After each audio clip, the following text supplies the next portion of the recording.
بتایا جا رہا ہے کہ یہ جو مائک ہے یہاں پر جن کو بھی سوال کرنا ہے یہاں آئیں اور سوال کریں، مفتی صاحب جواب دیں گے.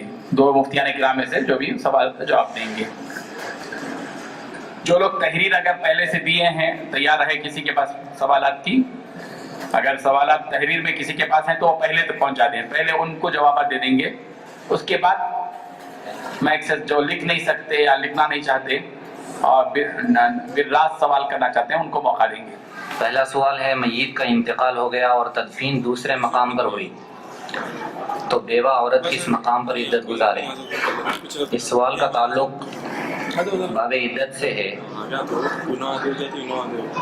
یہ بیوہ عورت شوہر کی زندگی میں جس گھر میں زندگی گزارتی تھی، بیوہ عورت شوہر کی زندگی میں جس گھر میں زندگی گزارتی تھی اسی گھر میں ایام عدت گزارے گی. اور اگر اس گھر میں اس کی عزت، عفت، اس کی جان کو خطرہ ہو اور پھر وہاں پر اس کے ساتھ کوئی نہیں رہ سکتا ہے تو ایسی صورت میں جس مقام پر اس کی جان، اس کی عزت، عصمت محفوظ رہ سکتی ہے اس مقام پر ایام عدت گزارے. لیکن سب سے پہلے تو یہی ہے کہ شوہر کی زندگی میں جس مقام پر زندگی گزارتی تھی، جس گھر میں زندگی گزارتی تھی اسی گھر کے اندر ایام عدت گزارے گی.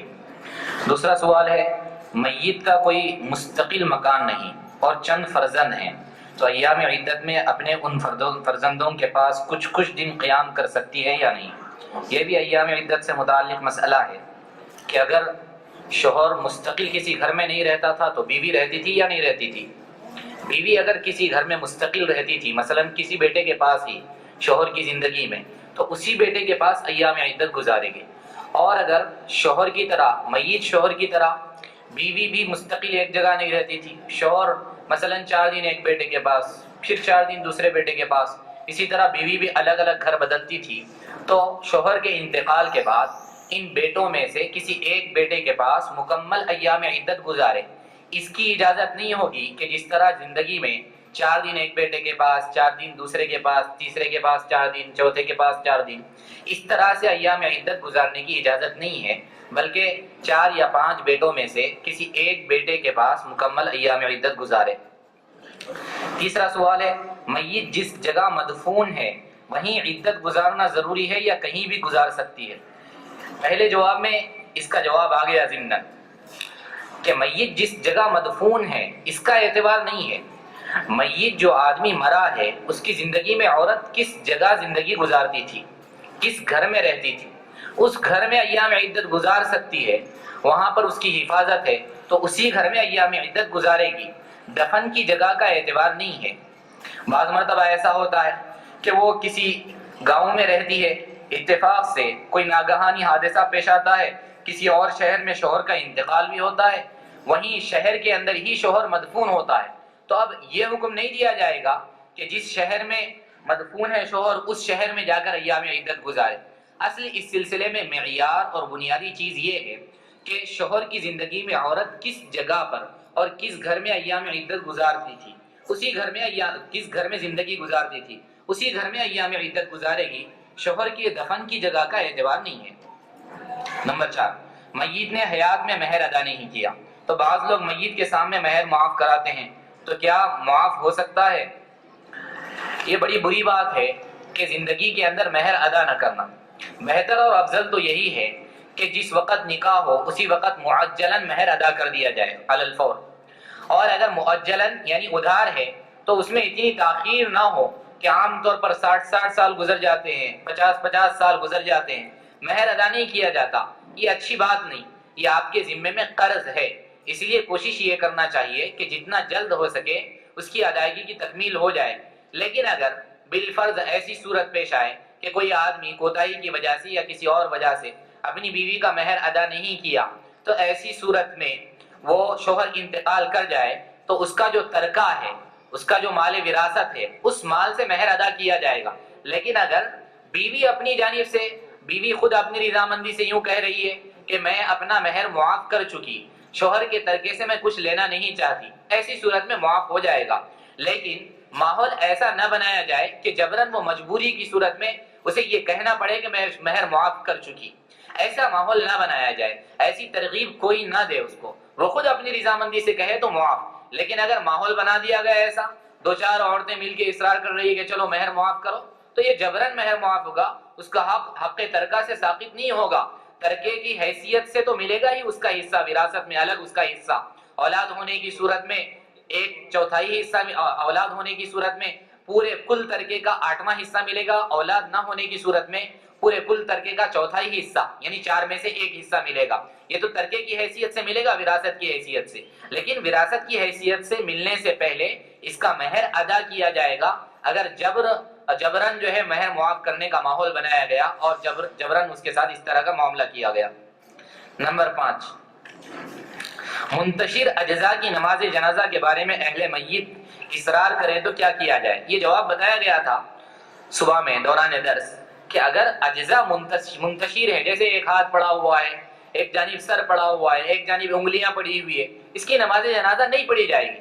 اگر اہل میت یعنی اس کے وارثین اصرار کرتے ہیں تو ان کو شرعی مسئلہ بتلایا جائے کہ اس طرح ان اجزاء کی نماز جنازہ نہیں پڑھی جائے گی۔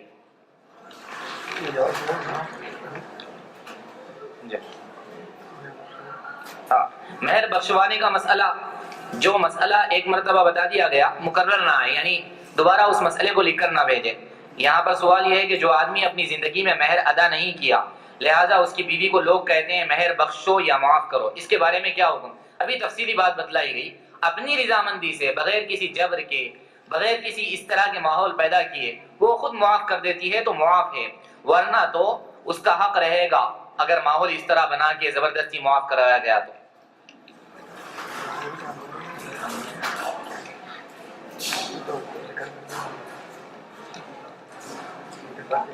انتقال کے بعد میت کو کس طرف پیر کر کے لٹایا جائے، مسنون طریقہ کیا ہے؟ یہ صبح میں بتائی گئی ہے یہ بات۔ مسنون طریقہ تو یہی ہے، بہتر تو یہی ہے کہ اسے پہلو کے بل لٹا دیا جائے اور جو ہے چہرہ اور سینہ دونوں قبلہ رخ ہو جائے، لیکن اگر ایسی صورت نہیں بن رہی ہے، سہولت اس میں نہیں ہے، تو پھر ایسی صورت میں قبلے کی جانب پیر کر دیے جائیں اور سر کے نیچے کوئی اونچی چیز رکھ دی جائے تاکہ سر یہ قبلے کی جانب ہو جائے۔ اچھا، میت کے بعد تو اس کو تو کیسے لگے گا مرنے کے بعد؟ وہ تو قریب المرد کا ہے، ہاں اس میں تو جیسی سہولت ہے پیر قبلے کی طرف سے پیر۔ یہ قریب المرگ سے متعلق مسئلہ بتایا گیا تھا۔ انتقال کے بعد اگر میت ہے تو پیر قبلے کی جانب نہیں رہنا چاہیے۔ اگر قریب المرگ تھا اور پیر قبلے کی جانب رکھے گئے تھے اور اس طرح صحیح بھی ہے مرنے سے پہلے، لیکن مر جائے تو پھر پیر قبلے کی جانب سے ہٹا لیے جائے۔ یہ مسائل بتائے گئے۔ نماز جنازہ میں مسبوق کیا کرے؟ جس آدمی کی ایک آدھ تکبیر چھوٹی ہے تو ایسی صورت میں وہ آئے اور امام صاحب کی اگلی تکبیر کے کہنے کا انتظار کرے، آتے ہی فوری رکعت نہ بانے، احتیاط اسی میں ہے، انتظار کرے۔ امام صاحب جب اللہ اکبر کہیں گے تو اس وقت اللہ اکبر کہتے ہوئے شامل ہو جائے۔ اب دیکھ لے کہ کتنی تکبیر امام صاحب کے ساتھ ملی ہے۔ اگر 3 تکبیریں مل گئی ہیں تو 1 تکبیر کہنا ہے، صرف 1 تکبیر کہہ لے اور دونوں طرف سلام پھیر دے۔ میت اگر وصیت کر کے نہ مرے تو اس کی وراثت میں ترتیب وار کس طرح سے تقسیم کریں گے؟ وراثت کا مسئلہ ہے کہ اگر وصیت نہ کرے، مثال کے طور پر کسی کو قرض دینا ہے اور کسی کے لیے وصیت نہیں کیا، یا کہ کسی کو قرض نہیں دینا ہے اور کسی کے لیے بھی وصیت نہیں کیا، تو پھر وصیت نافذ نہیں کی جائے گی۔ وصیت ایسی صورت میں نافذ نہیں کی جائے گی اس لیے کہ وصیت نہیں پائے گی۔ ہاں اگر کسی کا قرض دینا باقی ہے، کوئی قرض خواہ آتا ہے کہ میرا قرضہ باقی ہے اور پھر ثبوت بھی ہے، تو ایسی صورت میں میت کی تجہیز اور تدفین کے لیے جو اخراجات ہیں وہ نکالنے کے بعد قرضہ ادا کیا جائے گا۔ میت اگر زمین اور ایک مکان وراثت ترکہ میں چھوڑے تو اس میں بیٹی کا حق کیسے طے کریں؟ میت کی جائیداد، کل جائیداد، زمین کی شکل میں، مکان کی شکل میں، کرنسی کی شکل میں، سونے چاندی کی شکل میں، ان سب کی لاگت لگا لی جائے کہ کتنی قیمت، مثلا 1 لاکھ روپیے، تو جتنے لڑکے ہیں لڑکوں کو جتنا حصہ ملتا ہے اس میں کا آدھا حصہ لڑکی کو ملے گا۔ لڑکے کو مثلا 50,000 روپیے ملتے ہیں حساب کے وقت تو 25,000 روپے لڑکی کو ملیں گے. تو لڑکی کو جتنا حصہ ملتا ہے اس کا دوگنا لڑکے کو ملتا ہے. اب یہ مطلق طور پر عمومی طور پر نہیں بتایا جا سکتا ہے کہ کس کا کیا مسئلہ ہے, کس کی کیا جائیداد ہے. یہ مسئلہ تو جو ہے باقاعدہ لکھ کر دینے کے بعد کہ فلاں صاحب کا انتقال ہوا, ان کی اتنی بیویاں ہیں اور زندہ ہے مر گئیں, پھر اتنے لڑکے ہیں, زندہ کتنے ہیں مرے کتنے ہیں, لڑکیاں اتنے ہیں, والد ہے نہیں ہے, ماں ہے نہیں ہے, یہ ساری تفصیل آئے گی. تو اس کے موافق جو ہے جائیداد کے حصے الگ الگ تقسیم ہوں گے. لیکن لڑکے اور لڑکی کے بارے میں مسئلہ یہ ہے کہ لڑکے کو جتنا ملتا ہے اس میں کا آدھا حصہ لڑکی کو ملے گا.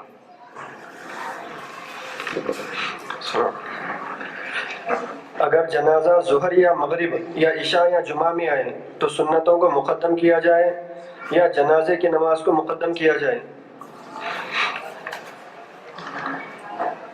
اپنے پاس ماحول یہ ہے کہ اگر فرض کے فوری بعد نماز جنازہ پڑھ لی جائے تو لوگ سنتوں کو بالکل ترک کر دیتے ہیں. تو اس لیے مسئلہ یہ ہے کہ فرض کے بعد جو سنت موقدہ ہیں ان کو ادا کر لینے کے بعد نماز جنازہ پڑھی جائیں گی. اس کی وجہ وہی ہے کہ اگر سنت موقدہ سے پہلے نماز جنازہ پڑھ لی جائے تو لوگ سنت کو بالکل ترک کر دیتے ہیں. تو اس لیے جنازے کے بعد جنازے سے پہلے سنت موقدہ پڑھیں گے, پھر اس کے بعد نماز جنازہ پڑھیں گے. ٹھیک. نماز جنازہ کے آخر میں ایک سلام پھیرنا ہے یا دو؟ کیونکہ مکہ اور مدینے میں صرف ایک سلام پھیرتے ہیں. مسئلہ یہ ہے کہ حنفی مسلک میں 2 سلام پھیرنا ہے, اور اسی طرح امام شافعی رحمۃ اللہ علیہ کا مسلک بھی یہ ہے.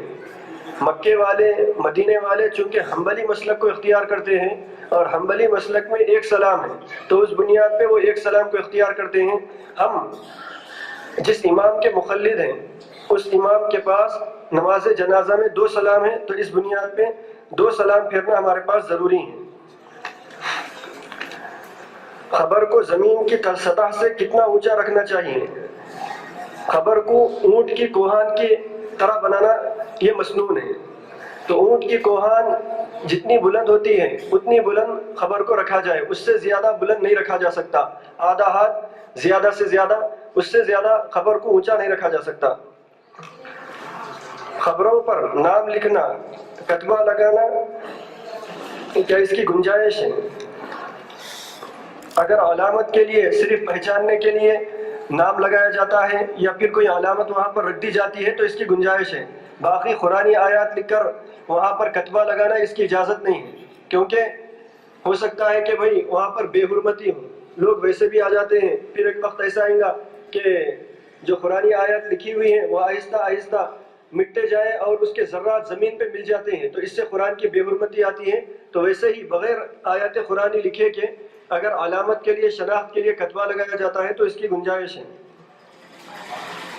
مرحوم کو دفنانے کے بعد ہفتہ یا مہینے میں خاص قبر جا کر مغفرت کی دعا کرنا ضروری ہے. یہ کوئی ضروری چیز نہیں ہے, آدمی اپنی جگہ بیٹھ کر بھی مرحوم کے لیے دعائے مغفرت کر سکتا ہے. لیکن اگر وہ خبر پر چلا جائے, وہاں جا کر دعائے مغفرت کرے, تو اس سے خبر والے کو مانوسیت ہوتی ہے, انسیت ہوتی ہے. تو اس بنیاد پہ خبر کے پاس جا کر بھی دعائے مغفرت کی جا سکتی ہے, لیکن اس کے لیے کوئی وقت مقرر نہیں ہے. ہفتے میں 1 مرتبہ جائے یا مہینے میں 1 مرتبہ جائے, ایسا کوئی وقت مقرر نہیں ہے. اپنی سہولت کے اعتبار سے وہاں پر جا کر اثار ثواب کر سکتا ہے, مغفرت کی دعا کر سکتا ہے. اپنے گھر بیٹھے بھی مغفرت کی دعا کی جا سکتی ہیں. نماز جنازہ کی 4 تکبیرات کے دوران کیا پڑھنا چاہیے؟ اس سلسلے میں تفصیلی بیان آ چکا ہے. کیا مرد, عورت یا بچے کے لیے کوئی الگ الگ دعا ہے؟ الگ الگ دعا ہے, کتابوں میں موجود ہے. کتاب انشاءاللہ بعد میں دی جائے گی. میت کے پیروں کے متعلق پھر سوال کیا گیا, وضاحت مکمل نہیں ہوئی, بتا رہے ہیں کہ اگر قریب المرگ ہے, انتقال نہیں کرا لیکن موت کے آثار طاری ہو گئے, تو ایسی صورت میں پہلو کے بل یعنی کروٹ قبلے کی جانب سینہ بھی ہو جائے, چہرہ بھی ہو جائے, ایسا لٹانا بہتر ہے, سنت ہے. لیکن ایسا لٹانے میں دشواری ہے, تو پھر ایسی صورت میں پیر قبلے کی جانب کیے جائیں اور سر کے نیچے کوئی اونچی چیز رکھ دی جائے, تکیہ وغیرہ, تاکہ چہرہ قبلے کی جانب ہو جائے, چت لٹایا جائے. اور اگر انتقال ہو گیا تو پھر پیر قبلے کی جانب سے ہٹا لیے جائیں. انتقال کے بعد پیر قبلے کی جانب نہ رکھیں. اس کے بعد میت کو قبر میں کتنے سوال کیے جائیں گے؟ قبر میں 3 سوال کیے جائیں گے. ایک تو ما دینو کا، تمہارا دین کیا ہے؟ من ربو کا، تمہارا رب کون ہے؟ اور اسی طرح سے ماذا تقول فی ھذا الرجل، نبی پاک صلی اللہ علیہ وسلم کی یا تو شبیہ پیش کی جائے گی، یا حضور صلی اللہ علیہ وسلم کی قبر اطہر تک جتنے حجابات ہیں اور جو رکاوٹیں ہیں وہ ساری رکاوٹیں ہٹا دی جائے گی، اور حضور صلی اللہ علیہ وسلم کی جانب اشارہ کر کے پوچھا جائے گا کہ یہ شخص کون ہے، اسے تم پہچانتے ہو کیا؟ یہ 3 سوالات قبر میں کیے جائیں گے۔ اس کے بعد ہے کیا عورت شوہر کو غسل دے سکتی ہے یا نہیں؟ عام حالات میں اس کی اجازت نہیں، مرد اگر ہوں تو مرد کے ذریعے ہی غسل دلوایا جائے، اور اگر کوئی نہیں ہے صرف بیوی ہے تو ایسی صورت میں گنجائش ہے۔ مسجد کے صحن غیر کافی ہوں تو اس صورت میں مسجد میں نماز پڑھی جائے گی یا نہیں؟ مسجد کا صحن ہے لیکن غیر کافی ہے تو ایسی صورت میں ایک صورت یہ لکھی ہوئی ہے کہ مسجد کا آگے کا حصہ، گنبد کے آگے کا حصہ، منبر سے آگے کا حصہ مسجد سے باہر ہو تو وہاں پر جو ہے وہ بھی مسجد سے خارج حصہ ہوتا ہے، وہاں پر کسی کو کھڑا کر لیا جائے، امام کے ساتھ 2-4 آدمی وہاں پر ٹھہر جائیں، باقی لوگ مسجد میں ہو جائیں، پھر اس کے بعد صحن میں ہو جائیں، یہ صورت جو ہے مناسب ہے۔ لیکن اگر اس کے باوجود کسی مسجد کے اندر ایسی صورت نہیں ہے، صرف منبر تک حصہ ہے، آگے کا حصہ نہیں ہے، اور صحن بھی ناکافی ہو رہا ہے تو ایسی صورت میں گنجائش ہے۔ اگر کسی میت کے زیور موجود ہوں تو اس میں کس کا حصہ ہوگا؟ میت کے چاہے زیور ہو، چاہے روپیے ہو، چاہے زمین ہو، چاہے مکان ہو، میت کی کوئی بھی جائیداد یہ ترکہ بن جاتی ہے، اس کے ساتھ وارثین کا حق متعلق ہو جاتا ہے۔ شریعت مطہرہ نے وارثین کے حصص متعین کیے ہیں، اس کے موافق علماء سے جب تحقیق کی جائے گی تو تقسیم کر کے مسئلہ بتائیں گے وہ لوگ۔ قبرستان میں قبر کھودنے والے اکثر و بیشتر شرابی ہوتے ہیں، کیا ان کا شراب پی کر قبر کھودنا جائز ہے؟ کیا اس سے میت کو عذاب ہوتا ہے؟ یہ افسوس کی بات ہے کہ قبر کھودنے کے وقت شراب پی جاتی ہے، یا پھر شراب پینے والوں کو قبر کھودنے کے لیے متعین کیا جاتا ہے۔ چاہے قبر کھودتے وقت ہو یا نہ کھودتے وقت ہو، شراب کا پینا مطلقاً مسلمان کے لیے ناجائز اور حرام ہے۔ قبر کے کھودنے والے کے لیے ناجائز، اور پھر جو نہیں کھودنے والے ہیں ان کے لیے جائز، ایسا نہیں ہے جیسا کہ سوال سے یہ شبہ ہوتا ہے۔ مطلقاً شراب کا پینا حرام ہے۔ البتہ قبر کا کھودنے والا اگر شراب پی کر کھود رہا ہے، ہمیں معلوم ہے، تو ایسی صورت میں افضل اور بہتر یہی ہے کہ ایسے آدمی سے قبر نہ کھدوائے۔ تاہم اگر کھدوا لی جائے تو اس کے باوجود اس شرابی کی وجہ سے میت پر کوئی عذاب نہیں ہوگا۔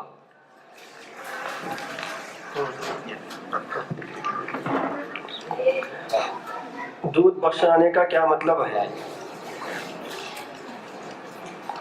جس ماں نے میت کو زندگی میں دودھ پلایا ہے تو اس کے مرنے کے بعد لوگ یہ چاہتے ہیں ماں اپنا دودھ بخش دیں۔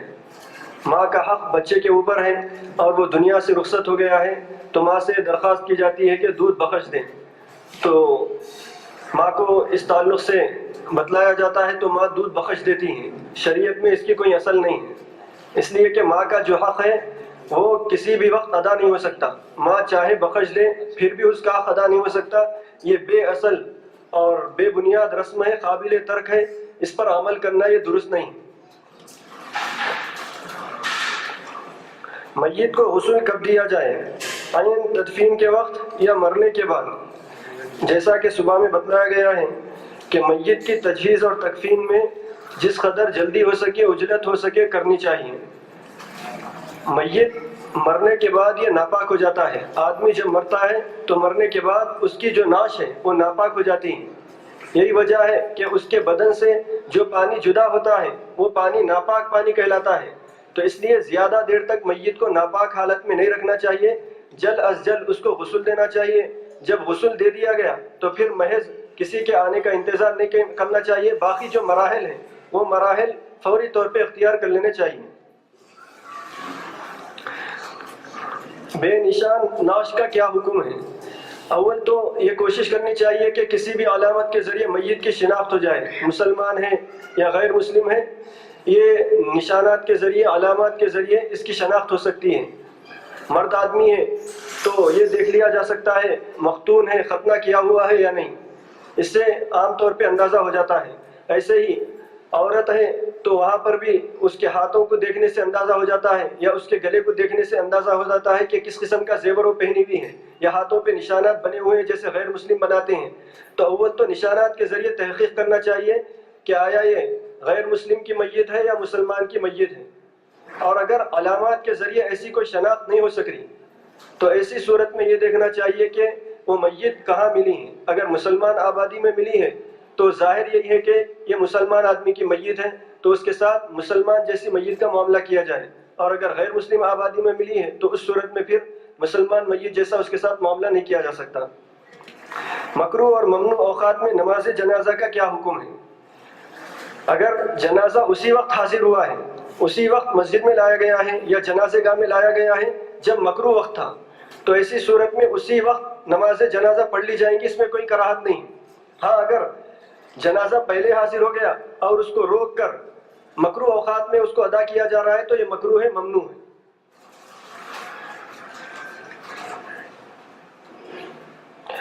جنازے کی نماز میں ہاتھ کب چھوڑیں؟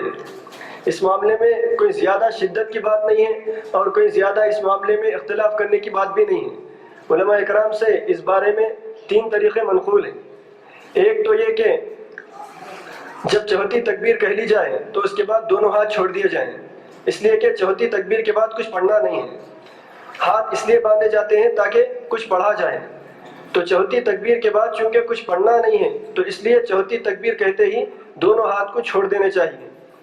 اور ایک دوسرا قول علماء اکرام کا یہ ہے کہ نہیں، سلام جب پھیر لیے جائیں تو اس کے بعد دونوں ہاتھوں کو چھوڑا جائے، اس لیے کہ نماز سلام کے پھیرنے کے بعد مکمل ہوئی ہے. اور ایک تیسرا قول یہ ہے کہ سیدھی طرف جب سلام پھیرا جائے تو ایک ہاتھ چھوڑ دیا جائے، بائیں طرف جب سلام پھیرا جائے تو دوسرا ہاتھ چھوڑ دیا جائے. تو اس معاملے میں کوئی زیادہ اختلاف کرنے کی بھی ضرورت نہیں ہے اور اس میں کوئی شدت نہیں ہے، تینوں باتیں اپنی جگہ صحیح ہیں. تو اس لیے یہ مسئلہ ہے.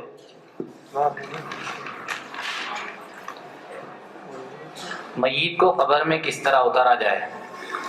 میت کو قبلے کی جانب سے اتارا جائے، قبلے کی جانب سے. اور اگر دوسری جانب سے، اس کے مقابل جانب سے بھی اتارا جا رہا ہے تو کوئی ناجائز حرام نہیں ہے، حسب سہولت اتار سکتے ہیں، لیکن بہتر ہے قبلے کی جانب سے اتارا جائے. یہ جو ڈولا ہوتا ہے، ڈولے کی پنجری کے اوپر آیت الکرسی کا کپڑا رکھ دیا جاتا ہے میت کو لے جاتے وقت. کیا یہ صحیح ہے؟ صحیح نہیں ہے، یہ غلط ہے، غیر ثابت ہے. کوئی بھی کپڑا ڈولے کے اوپر رکھا جا سکتا ہے، آیت الکرسی والا کپڑا رکھنا یہ جو ہے غیر ثابت شدہ بات ہے، اس سے احتیاط کرنا چاہیے. قبر میں میت کے بغلی میں 2x2 فرشی لگانا کیسا ہے؟ بغلی میں اگر 2x2 فرشی کی ضرورت ہے تو وہ لگا سکتے ہیں، اس سے زیادہ کی ضرورت ہے تو وہ لگا سکتے ہیں. جتنی بغلی بنائی گئی ہے اس حساب سے فرشی لگا سکتے ہیں، لیکن سیمنٹ وغیرہ نہیں ہونا چاہیے، سیمنٹ کے ذریعے پختہ نہیں کرنا چاہیے، اس کو کچا حصہ ہونا چاہیے اور جو ہے کچا کام کرنا چاہیے، جیسے گارے وغیرہ کے ذریعے.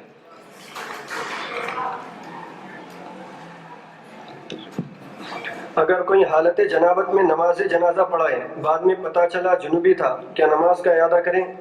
نماز کا اعادہ کرنا ضروری ہے، کیونکہ جس طرح نماز جنازہ درست ہونے کے لیے میت کا پاک ہونا شرط ہے، ایسے ہی نماز پڑھانے والے کا پاک ہونا بھی شرط ہے. تو اگر حالت جنابت میں نماز پڑھا دی گئی ہے تو اس کو دہرا لیا جائے. شوہر نے مہر ادا نہیں کیا تھا، اسی حالت میں بیوی کا انتقال ہو گیا تو شوہر کیا کریں؟ مرنے کے بعد ادا کریں. بیوی کا جو ترکہ ہے اس ترکے میں یہ مہر کو بھی شامل کیا جائے گا. شوہر ادا کریں گا اور وہ شوہر کا ادا کیا ہوا مہر بیوی کے ترکے میں اس کو شامل کیا جائے گا اور سارے ورثاء کو اس کے درمیان تقسیم کیا جائے گا. جیسے باقی ترکہ تقسیم ہو رہا ہے، یہ مہر بھی ورثاء کے درمیان تقسیم ہوگا، شوہر کو بھی اس میں سے حصہ ملے گا. جیسے بیوی کے اور ترکے میں سے حصہ ملتا ہے، مہر کی رقم میں سے بھی اس کا جو مقررہ حصہ ہے شریعت میں وہ اس کو ملے گا، لیکن معاف نہیں ہوگا، اس کو ادا کرنا ضروری ہے. بچے کی ولادت پر یا بچی کی ولادت پر عام طور پر جو دیہات میں اور بعض شہروں میں جو رسومات اور بدعات کیے جاتے ہیں، مثلا چھٹی، چلا اور کسی درگاہ یا مزار پر بال اتارنا، یہ کیسا ہے؟ شریعت میں اس کا کیا حکم ہے؟ بچے کی پیدائش پر شریعت کا حکم تو یہ ہے کہ 7ویں دن عقیقہ کر لیا جائے اور بال اتار لیے جائیں. پہلے جانور کو ذبح کیا جائے عقیقے کے طور پر، پھر اس کے بعد بچے کے سر سے بال کو اتار لیا جائے اور اس کے وزن برابر چاندی صدقہ کر دیا جائے۔ شریعت کا حکم بچے کی پیدائش پر بس اسی قدر ہے، باقی اپنی طرف سے رسومات کو مقرر کر لینا اور قسم قسم کے کام انجام دینا، اس کا شریعت سے کوئی تعلق نہیں ہے، یہ صرف رسم و رواج ہے۔ اس کی بنیاد پہ بسا اوقات تکلیف ہو جاتی ہے، لڑکے والوں کو اس سلسلے میں غیر معمولی قرضے لینے پڑتے ہیں اور یہ بچے کی پیدائش ان کے لیے ایک مشقت والی چیز ہو جاتی ہے۔ شریعت نے ایسی کوئی سختی نہیں رکھی ہے، اس لیے ان رسومات کو ترک کرنا یہ ضروری ہے۔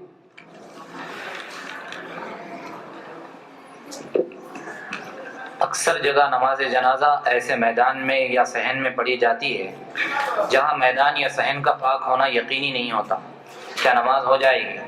پہلے بتایا گیا تھا کہ نماز جنازہ کی جگہ اور نماز جنازہ پڑھنے کی جگہ پاک ہونا یہ شرط ہے، ضروری ہے۔ نماز جنازہ جس جگہ ہم پڑھ رہے ہیں وہ جگہ پاک ہونا چاہیے، لیکن عام طور پر صحن وغیرہ یہ پاک ہی ہوتے ہیں۔ اگر ہمارے ذہن میں محض اس وجہ سے شبہ ہو رہا ہے کہ بھئی لوگ جوتے چپل پہن کر چلتے ہیں، تو محض شک کی بنیاد پر وہ جگہ شرعاً ناپاک نہیں قرار دی جائے گی، جب تک کہ پکا اور یقینی طور پر معلوم نہ ہو کہ بھئی یہ جگہ ایسی ہے جو ناپاک ہے، تو پھر ایسی صورت میں وہاں نماز جنازہ نہ پڑھے۔ لیکن پاک ہونے کا ظن غالب ہے، گمان ہے، اس کے باوجود شک اور شبہ کیا جا رہا ہے، تو یہ مناسب نہیں ہے، وہاں نماز پڑھ سکتے ہیں۔ عورت کی عدت 4 ماہ 10 دن ہے، مگر عورت غم کی وجہ سے پریشان یا بیمار ہو تو وہ اپنے ماں باپ کے گھر جا سکتی ہے یا نہیں؟ اگر ایسی صورتحال ہے تو ماں باپ خود اس کے پاس آ جائے، ماں باپ خود آ کر بیٹی کی تیمارداری کرے، یا ماں باپ نہیں آ سکتے ہیں تو لڑکی کے بھائی کو بھیجے۔ اگر ماں باپ بھی نہیں ہے، اولاد بھی نہیں ہے، کوئی آنے والا بھی نہیں ہے، تو عورت دواخانے کو اپنے علاج کے لیے جا سکتی ہے۔ لیکن اتنی معمولی بات پر یہ ہلا پیش کر کے کہ بھئی غم ہے، غم تو عورت کو ہوتا ہی ہے، بھئی شوہر مرنے کے بعد غم ہوتا ہے، لیکن اس غم کی بنیاد پر ماں باپ کے گھر جانے کی اجازت نہیں ہوگی۔ غم کی وجہ سے پریشان ہونا یہ ایک فطری بات ہے، ایسے وقت میں صبر کرے اور شریعت کا حکم پیش نظر رکھے کہ اللہ کا حکم ہے کہ 4 مہینے 10 دن گھر سے باہر ضرورت شرعی کے بغیر نہیں نکلنا ہے۔ اگر ایسی صورتحال پیش آ جائے تو والدین کو بلا لیں۔ میت کو اگر آگ لگی ہوئی ہے تو کیا اس کو غسل دے سکتے ہیں یا نہیں؟ آگ لگی ہوئی ہے تو پہلے آگ بجھا لیں، پھر اس کے بعد اسے غسل دیا جائے۔ مہر ادا کرنے سے پہلے بیوی کا انتقال ہو جائے تو اس کا مہر کیا ادا کریں؟ ابھی اس کا جواب دیا گیا کہ اس کے ترکے کے ساتھ ملا کر ادا کریں۔ میت کا اگر پوسٹ مارٹم ہو تو غسل دے سکتے ہیں یا نہیں؟ پوسٹ مارٹم اگر ہو گیا ہے اس کا تو غسل دینا ہے، لیکن وہ غسل دینے میں رگڑنے کرنے میں شدت نہیں کرنا ہے، صابن وغیرہ بیری کے پتے وغیرہ کے پانی کو بہا دینا ہے اور ہاتھ سے رگڑنا نہیں ہے، اس لیے کہ پوسٹ مارٹم کے بعد جلد بے انتہا نرم اور نازک بن جاتی ہے، آگ لگتے ہی نکلنے لگتی ہے، خون بہنے لگتا ہے، لیکن غسل تو دیا جائے گا۔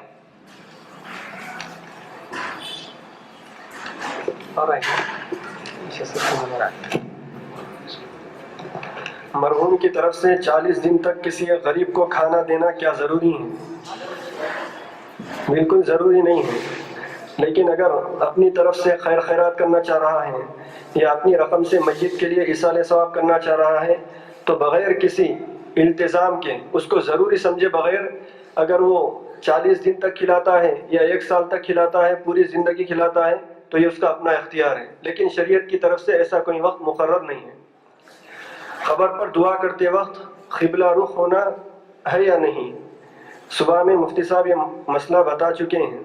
اگر قبر پر گیا اور وہاں ایسی صورتحال ہے، ایسے لوگ جمع ہیں کہ قبر کی طرف رخ کر کے دعا کرنے کی صورت میں یہ سمجھتے ہیں کہ میت سے مانگا جا رہا ہے، تو ایسی صورت میں قبر کی طرف رخ کر کے دعا نہ کریں، بلکہ قبلے کی طرف رخ کر لیں اور قبر کو اپنے پیٹھ کے پیچھے کر لیں۔ اور اگر وہاں پر ایسا کوئی اندیشہ نہیں ہے تو پھر قبر کی طرف رخ کر کے بھی دعا کی جا سکتی ہے، وہاں پر تلاوت بھی کی جا سکتی ہے۔ نمبر 3، کفن چھوٹا ہے بس نہیں ہوتا تو ایسی صورت میں جائنٹ دے سکتے ہیں؟ اول تو اس کی کوشش کرنی چاہیے کہ بھائی میت جس خط کا ہے اس کے لیے جتنے کفن کی ضرورت ہے ویسے کفن کا بندوبست کر لیا جائے، لیکن اگر لا ہی لیا گیا اور وہاں پر کفن کے لیے کچھ کپڑے کو لگانے کی ضرورت پڑ رہی ہے تو اس کو لگایا جا سکتا ہے، اس کو سینہ نہیں بولتے۔ ٹھیک. شوہر کے مرنے کے بعد بیوی دوسرا نکاح کر سکتی ہے یا نہیں؟ ایام عدت گزارنے کے بعد 4 مہینے 10 دن یا اگر حاملہ ہے تو ولادت کے بعد نکاح کر سکتی ہے دوسرا. کفنانے کے وقت جو مسالہ کپڑے کے اندر ڈالا جاتا ہے وہ کیسا ہے؟ قبر میں بھی ڈالا جاتا ہے. جیسا کہ بتایا جا چکا، میت کو غسل دینے کے بعد اس کو خوشبو کدھر کدھر لگانا ہے، اس کی وضاحت آ چکی ہے. سجدوں کی جو جگہیں ہیں ان جگہوں پر عطر لگانے کا حکم ہے، خوشبو لگانے کا حکم ہے. پیشانی ہے، ناک ہے، اور دونوں ہتھیلیاں ہیں، دونوں قدم ہیں اور دونوں گھٹنے ہیں، یہاں پر خوشبو لگانا ہے.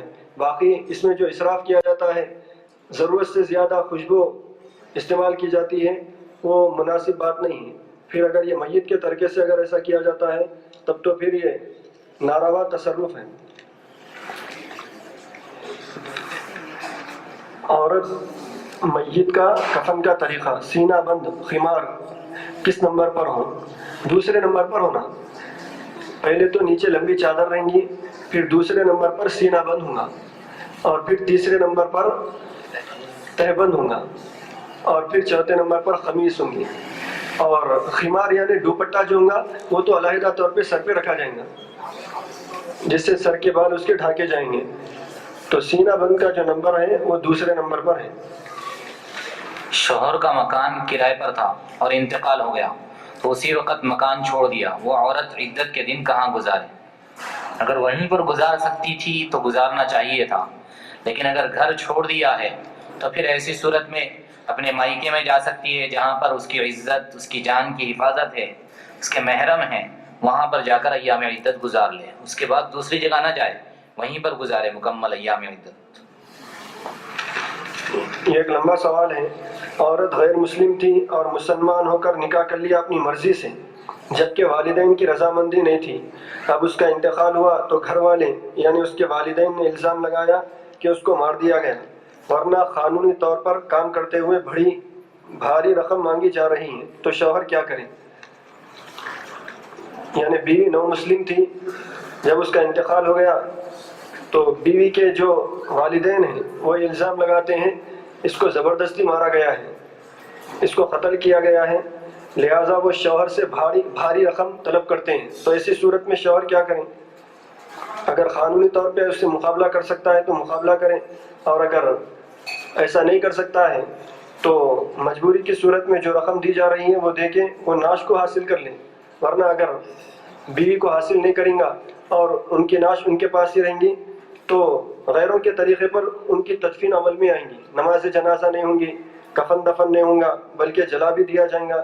تو اس سے بچانے کے لیے مجبوراً یہ رقم دے کے ان کو حاصل کر کے جو اسلامی طریقہ ہے اس کے مطابق ان کو دفن کرنا.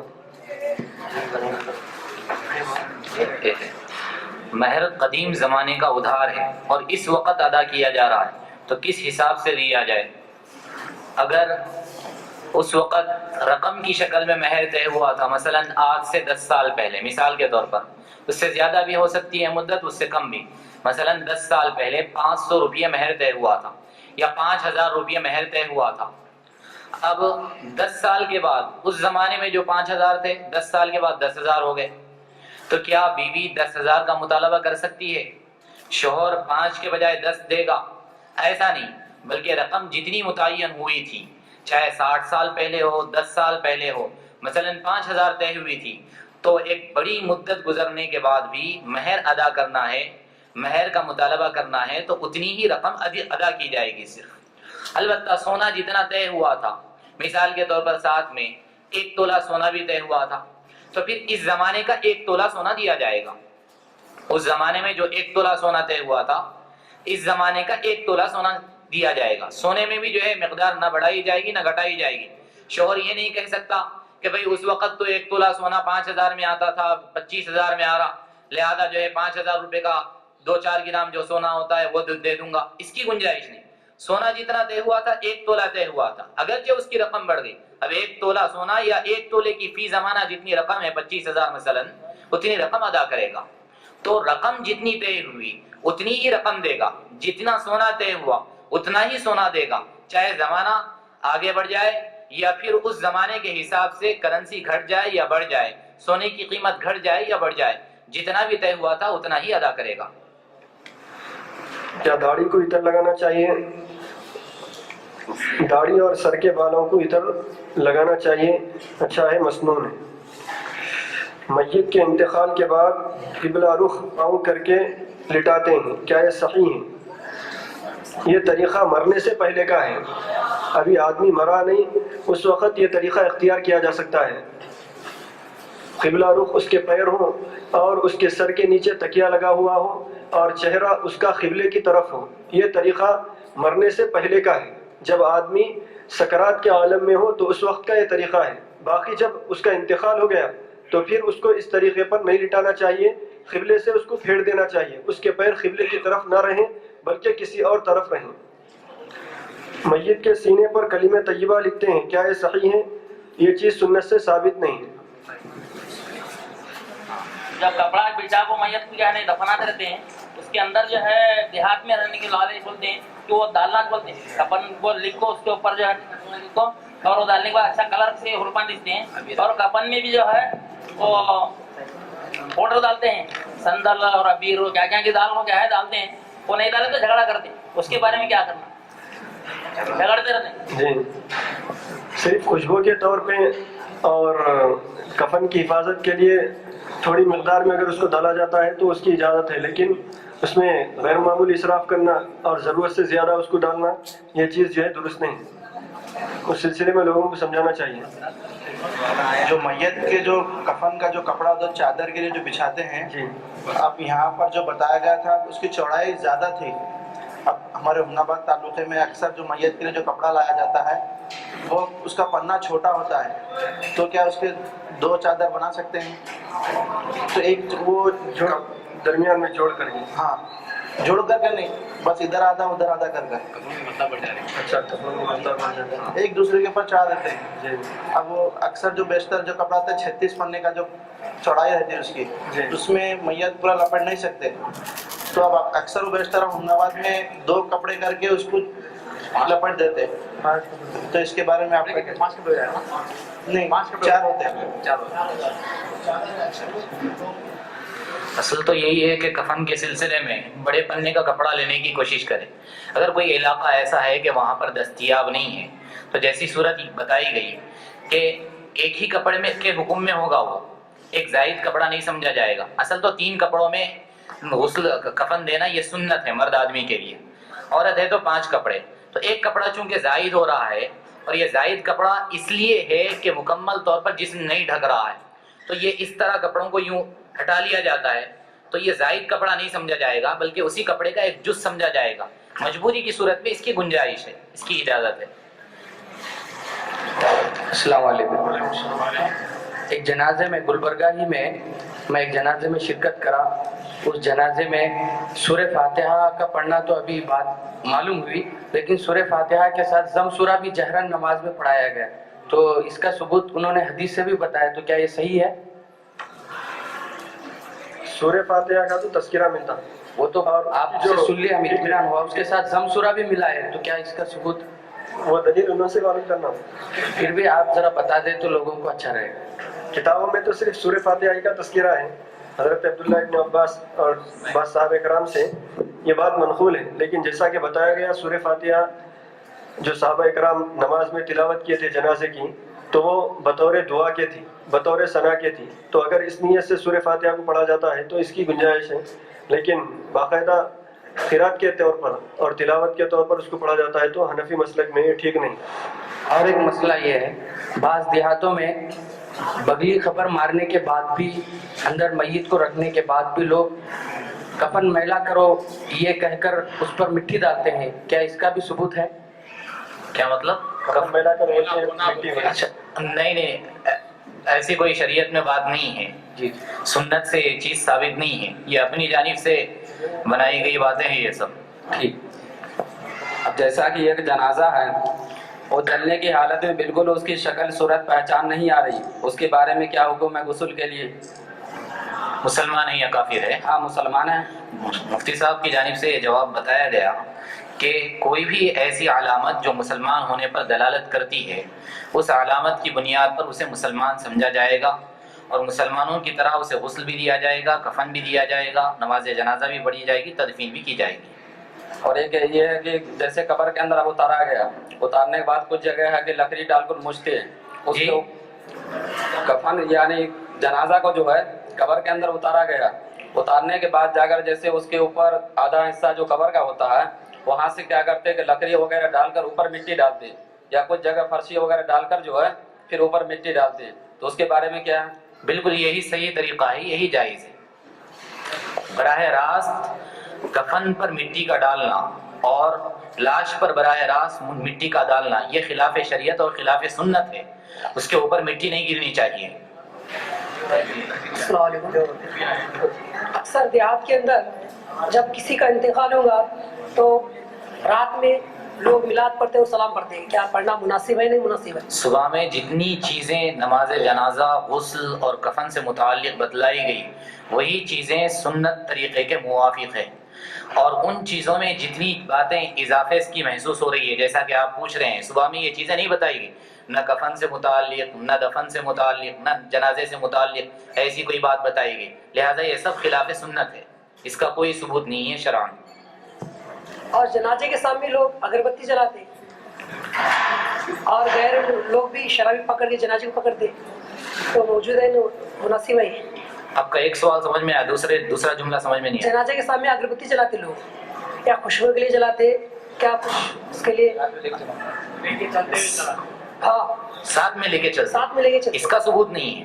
اگر جنازہ رکھا ہوا ہے کمرے میں, لگا رہے ہیں خوشبو, چونکہ خوشبو فرشتوں کو پسند ہے, اس کی گنجائش ہے, لیکن ساتھ میں لے کر چلنے کی یہ صورت پیدا کرنا یہ ایک جدید صورت ہے, نئی صورت ہے, اس کا شریعت میں کوئی ثبوت نہیں ہے. اور پھر ایک قدم آگے بڑھ کر قبر پر بھی جو ہے بعض لوگ چراغ جلاتے ہیں, اس کا بھی کوئی ثبوت نہیں ہے. اپنے دیہات میں تو کلمہ پڑھتے ہوئے اب الحمدللہ تقریباً 1.5 سال ہوا, بلند آواز سے نہیں کر رہے, اپنے دل میں کے اندر ذکر کرے, تو غیروں سے آواز آ رہی کہ کیوں کلمہ نہیں پڑھتے تم لوگ, ہم کو ایسا معلوم ہونا جنازہ جا رہے بول کے ہم بھی شرکت کرنا چاہ رہے, تو لوگ سے ٹارچر آنے لگے. لوگوں کے ٹارچر کرنے کے اعتبار سے شریعت کا کوئی حکم نہیں بدل سکتا. لوگوں کو بتا دینا کہ ہمارے پاس شریعت کا یہ حکم ہے کہ جنازے کو لے جاتے وقت کوئی بھی بلند آواز سے ذکر کرنا ممنوع ہے. اللہ کے نبی صلی اللہ علیہ وسلم کی سنت یہی ہے کہ خاموشی کے ساتھ لے جائے, دل کے اندر کوئی فکر اور ذکر کے ساتھ لے جائے تو اس کی گنجائش ہے. زبان سے بلند آواز سے ذکر کرنے کی کوئی گنجائش نہیں. السلام علیکم. کہ ہمارے گاؤں میں ایک ہندو آدمی تھا, تو مسلمان بننے کے واسطے خالی ایک بار کلمہ پڑھا ہے, اور کلمہ پڑھ کر ایک بار بھی نہ نماز پڑھا نہ روزہ رکھا, کچھ بھی نہیں کرے, پوری زندگی ہندوان سے بھی زندگی گزارا ہے, تو اس کے جنازے نماز پڑھنا نہیں. ایسا آدمی جو ہندو تھا کلمہ پڑھ لیا مرنے سے پہلے, نہیں کلمہ نہیں پڑھے, مرید بننا بول کر جا کلمہ پڑھے خالی.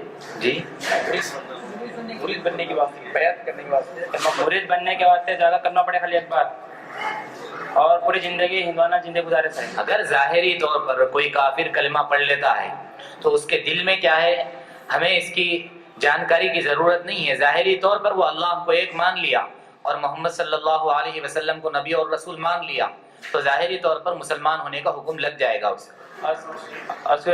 جب مسلمان مان لیا گیا تو نماز جنازہ بھی پڑھی جائے گی, تدفین بھی ہوگی. مسلمان ہونے کے بعد پھر وہ بتوں کے سامنے سجدہ کرتا تھا, پوجا کرتا تھا, ہاں پورا پوجا کرتا, سابقہ زندگی پوری. ہاں پوری. نہیں, کلمہ پڑھنے کے بعد بھی, ہاں کلمہ پڑھنے کے بعد بھی بتوں کی پوجا سب کرتا تھا. ایسا رہا تو پھر صحیح نہیں ہو, انہیں پھر مسلمان نہیں ہوتا.